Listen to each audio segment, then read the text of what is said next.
Τσίλια, είναι τρελό αυτό που μπορούμε να κάνουμε. Να ξέρετε, εντάξει, εγώ είμαι πολύ χύμα. Αλλά αυτό είναι τρελό.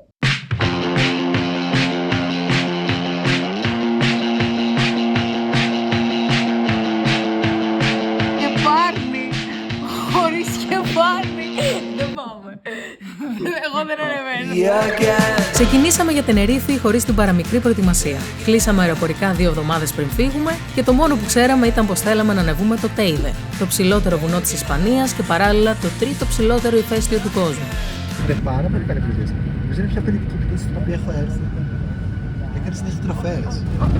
Ναι. Όπα ρε.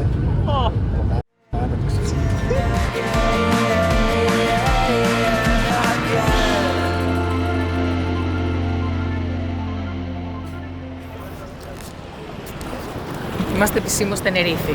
Κοιμηθήκαμε στο σπίτι του Νίκο, ενός Φιλανδού. Δείξε τον κύριο, ο κύριος. Ο Νίκος, ο Νικόλας. Παρότι δεν είχαμε τίποτα οργανωμένο, δεν ξέραμε καν που θα κοιμηθούμε το βράδυ, είπαμε να ξεκινήσουμε το ταξιδάκι μας με μια βουτιά.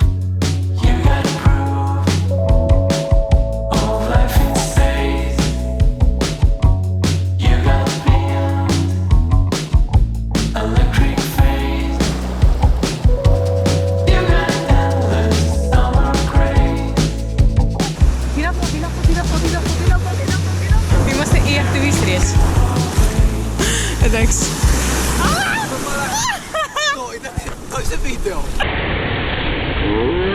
Εμείς περνούσαμε καταπληκτικά, Έλληνες ξένιας τυπλά τσουρίζουν και κοίτα να δεις πως όλα κούμποσαν. Μέσω του φίλου μας του Νίκο ήρθαμε σε επαφή με μια ακόμα καθοριστική προσωπικότητα για το ταξίδι μας, τον Walter. Το ένα έφερε το άλλο και κάπως έτσι πάμε στη γιορτή της Πανσελίνου. Hola. Hola. ¿Qué tal? Is my heart that now is calling with my ancestors around. Hey, hey, hey.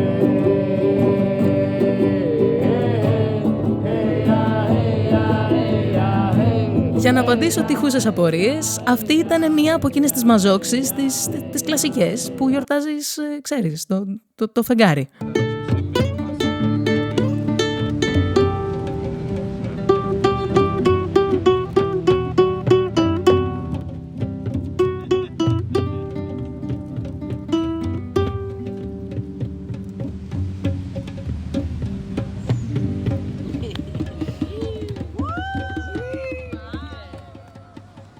Το τέλειο όταν δεν έχεις ιδέα που κοιμήθηκες είναι ότι δεν έχεις ιδέα που κοιμήθηκες.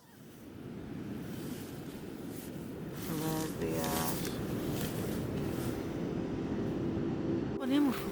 Για άνοιξε.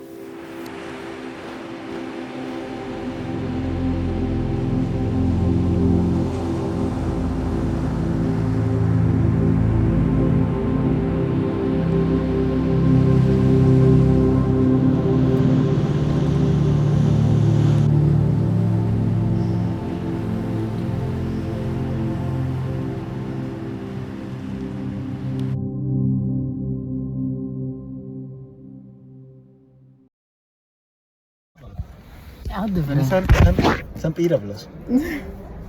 Και είναι μεγάλο. Είναι αμάξι. Τέτοια τεχνολογία δεν έχω ξαναδεί.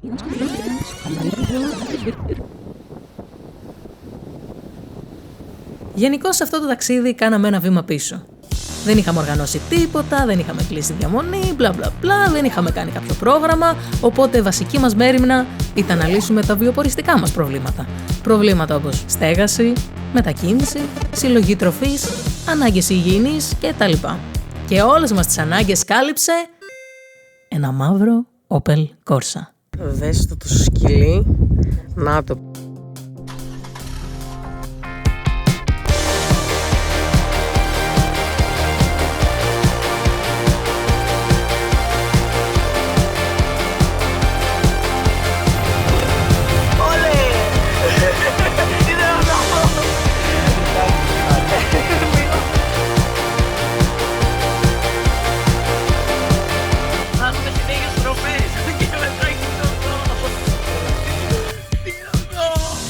Σιγά σιγά αρχίσαμε να καταστρώνουμε το σχέδιο για τη βασική μας αποστολή.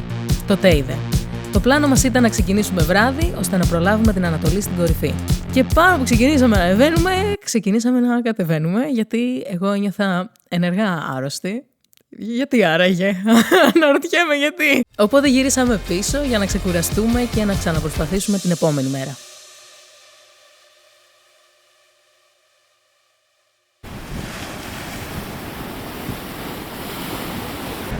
Με το 1, με το 2, με το 3.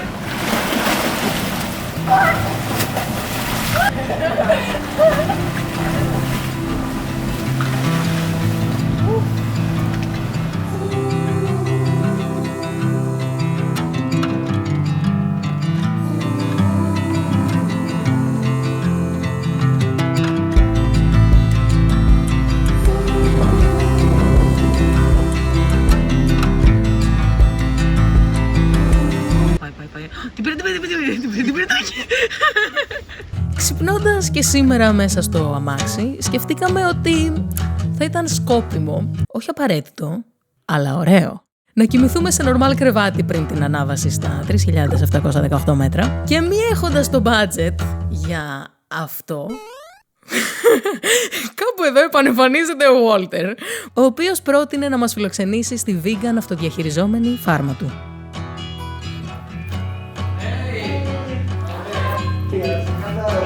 ¿Tu nombre? Celia. Cilia. Cilia. Bien, un placer. Pero son muy parecidos.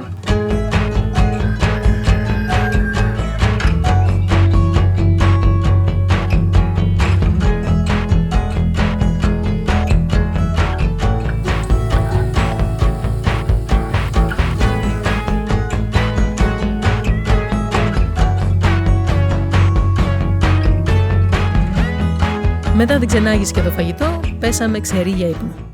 Από νωρίς. Έως νωρίς. Πάμε πάλι. Το πλάνο μας ήταν να ξεκινήσουμε μες στη μαύρη νύχτα και να φτάσουμε στο πάρκινγκ εκκίνησης γύρω στις 2.30.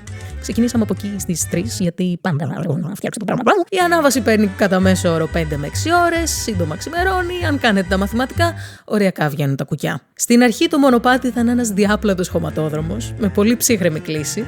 Και θυμάμαι να λέω ότι εντάξει, το έχουμε, είναι σαν το Χορτιάτη. Ο Χορτιάτης τότε είδε. Επόμενο πλάνο.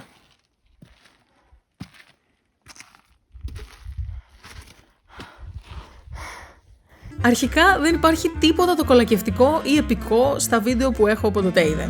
Είναι μίξες, στενοχώρια και κάλτσες για γάντια. Και κατά δεύτερον δεν υπάρχει σχεδόν κανένα βίντεο από το είδε, επειδή μίξες στενοχώρια και κάλτσες για γάτια, οπότε θα προσπαθήσω να το διηγηθώ όσο καλύτερα μπορώ. Σαν άραβας. Εν συντομία, ήταν η πιο δύσκολη ανάβαση που έχω κάνει. Περπατούσαμε 12 ώρες, η κλίση σε κάποια σημεία απαιτούσε και χεράκια, βέβαια στην κατάσταση που ήμουν εγώ θα μπουσουλούσα ανεξάρτητα. Έκανε ψοφόκριο με αποτέλεσμα να μην μπορούμε να σταματήσουμε καν για διάλειμμα. Έπρεπε να είσαι διαρκώς σε κίνηση. Άσε που μας πίεζε και ο χρόνος αν θέλαμε να φτάσουμε έγκαιρα, έβαλα τα κλάματα 3 φορές. Ο Ηλίας έφαγε όλες τις μπανάνες και σαν να μην έφτανε αυτό, κάπου στα 2.500-3.000 μέτρα άρχισε να μειώνεται και το οξυγόνο. Που εντάξει, δεν είμαστε και αλπινιστές, αλλά πραγματικά ένιωθες τη διαφορά και το κάθε βήμα γινόταν όλο και πιο δύσκολο. Ώσπου ξαφνικά, καθόλου ξαφνικά, 5 ώρες αργότερα ανεβήκαμε στην κορυφή. Προσπαθώ. Για το ότι έχουμε πεθάρει και μέσα στον παράδεισο. Γιατί εσύ. Ότι κάπου πέθανε εκεί πέρα. Εκεί που έλεγα ότι δεν αντέχω, ότι δεν άντεξα. Που έλεγα, αν σταματήσω να περπατάω στα παιδάκια. Σταμάτησα.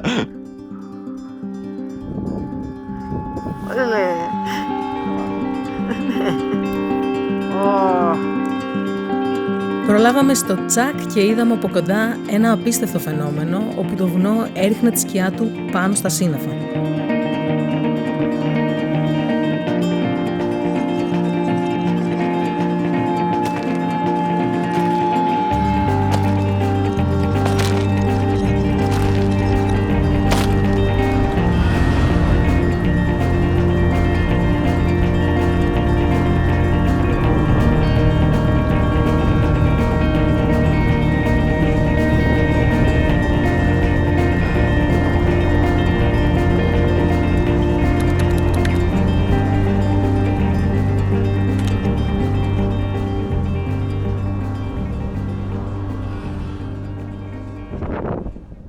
Βάλω τα κλάματα και εγώ πάμε να φύγουμε.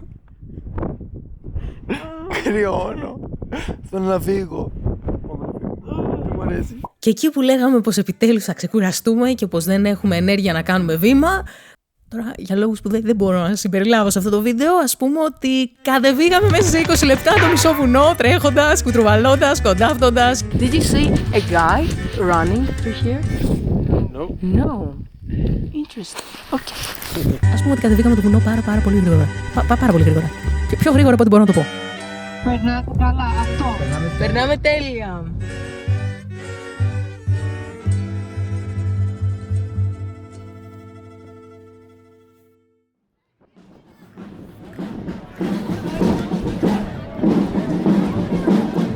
Τυχαία βρεθήκαμε σε ένα τοπικό πανηγύρι για τον Άγιο Μάρκο, όπου είχαν κάτι σαν περιφορά, αλλά με άρματα. Κάτι ανάμεσα σε επιτάφιο και καρναβάλι πατρινό.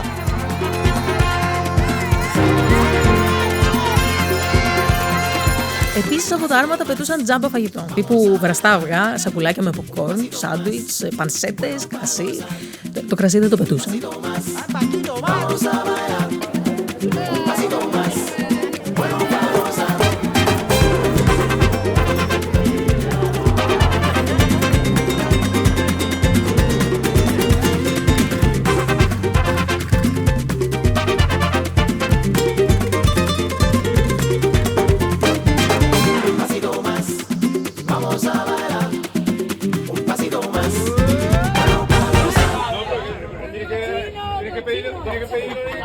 Και κάπου εδώ κάναμε νέους φίλους και μακάρι να μπορούσα να περιγράψω πόσο όμορφα πέρασα εκείνο το βράδυ.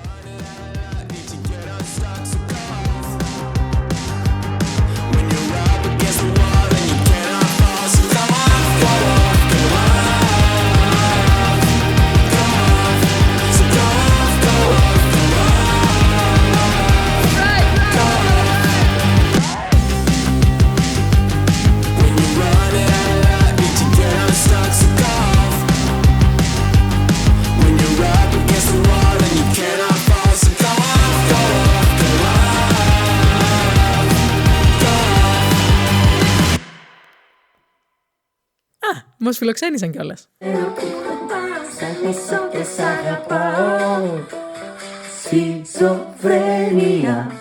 There's nothing I can do.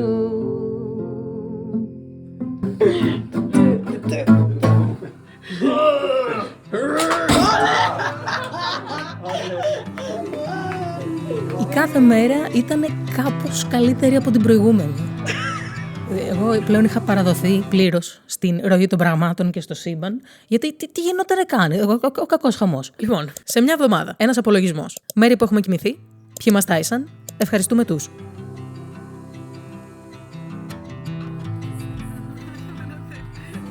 Αποστολή εξετελέστη. Χωρίς πολλά λεφτά, χωρίς να ξέρουμε ακριβώς πώς και τι, μόνο με λίγη πίστη και τόλμη. Γιατί όπως λέει και ο Ανδρέας Κάλβος όταν κατεβάζω γραμματοσυρές, θέλει αρετή και τόλμη η ελευθερία.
Και όλα αυτά με τον καλύτερο δυνατό συνεργό. Με αυτόν τον κύριο εδώ πέρα μεγαλώσαμε μαζί. Και για μένα είναι πάντα ένα παιδί. Ίσως κατάλαβα γιατί οι φιλίες που ξεκινάνε νωρίς στη ζωή είναι πιο δυνατές. Γιατί έχεις γνωρίσει τον άλλον πριν αρχίσει να προσποιείται πως ξέρει τι κάνει. Έχεις δει και δεν ξεχνάς ποτέ ότι ήταν και είναι ένα παιδί.